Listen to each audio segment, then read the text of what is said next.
it's Hillary. Today I want to talk about an article that I read earlier this week on Book Riot about how public libraries do their collection development, because I've been doing collection development at my library for about a year and a half, and I don't remember what my assumptions were about collection development before I started doing it. So I think it's interesting to talk about it. I will link to the article down in the description bar below. So at the very beginning of the article, it encourages readers to read on if they want to know about what goes on to achieve the perfect collection at a library. I'm just going to say right now, there's no such thing as a perfect library collection. It's not possible. We're people, not robots, and we are going to make mistakes. It's impossible to do collection development perfectly. You will make a mistake. You will order an abridged audiobook when you never buy abridged audiobooks. You will buy too many copies of a book, or you'll completely miss a book that became a bestseller. For example, I had no clue that Where the Crawdads Sing would be such a big deal. It came out right before I took over the collection development for my library, and I didn't think to check previous weeks when I started doing it. So the fact that that book exploded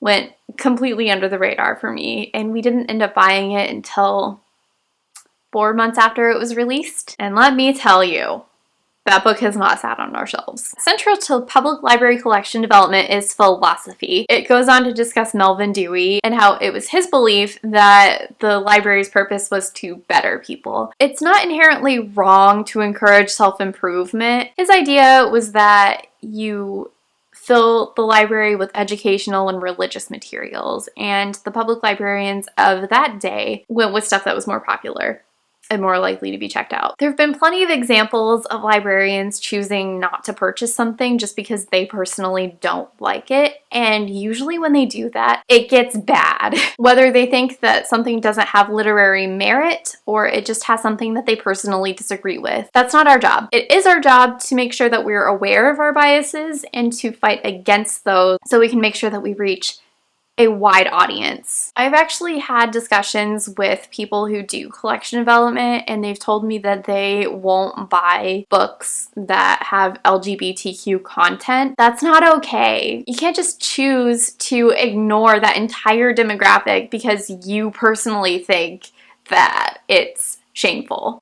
Just like I can't choose not to purchase books that promote political ideas that I disagree with. Somebody's going to read it. I can't control that. So another thing is librarians try to purchase books of quality, and the thing is, quality is an opinion. I've also noticed people trying to purchase books that fill gaps, but the thing is, if there's no demand for it, it's kind of a waste of money because then it's never going to be checked out. So while it's not a horrible idea to fill a gap that you think needs to be filled, maybe check if there's an interest in it first. And also, don't go overboard. Does it make sense for libraries to hold a lot of classics? If they're not checking out, probably not. We don't really have the space to keep all of these books that are collecting dust just because somebody in 20 years might want to pick it up. And here's a quote from this article that I adore. "A collection has to turn over regularly or it will become a mausoleum." I know a lot of people get worried when librarians start to weed the collections,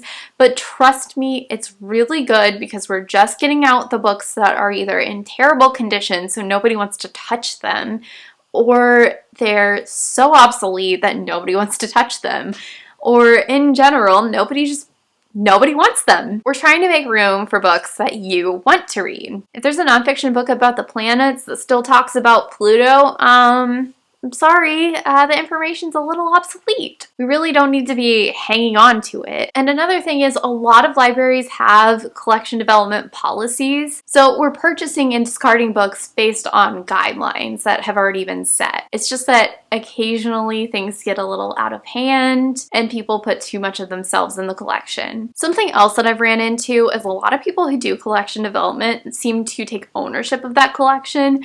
So if they see somebody else weeding out something that they purchased, they tend to freak out. They're like, oh my gosh, that's my collection. What are you doing to my collection? Librarians, it's not your collection. The final point made in this article is about donating to libraries. I know that a lot of people feel like they're doing something beneficial to the library by donating books. My library doesn't really add donated books to our collection, whether you're an independent author who wants to submit your book or if you're just trying to get rid of all of your old books. They usually just go straight to the Friends of the Library book sale. So if you're donating a book to the library that a library doesn't have, thinking that it's going to end up in the collection, chances are it won't. So I feel like this has been a long, nonsensical, and rambly talk about how libraries do collection development and how they don't, and also how they shouldn't do collection development. It's probably not going to be of any interest to anybody ever. You know what?